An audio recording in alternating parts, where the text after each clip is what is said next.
এত বড় সেলুন, চল।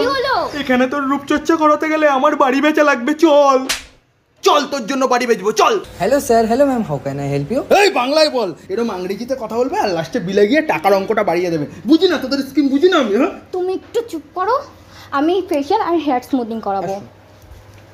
দুজনে মিলে চুল ঠিক করছে, আজকে গলায় ভালোই কোপ পড়বে রে নিতাই। আপনারা দুজনে যে কাজ করছেন, দুজনের মজুরিটা তো ধরে নেবেন না? হ্যাঁ।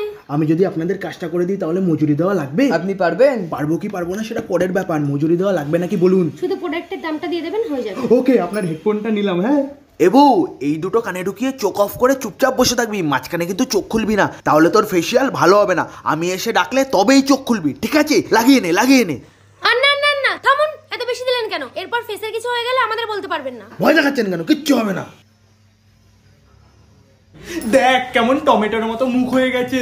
আমার মুখে র্যাশ উঠে গেছে। এই কি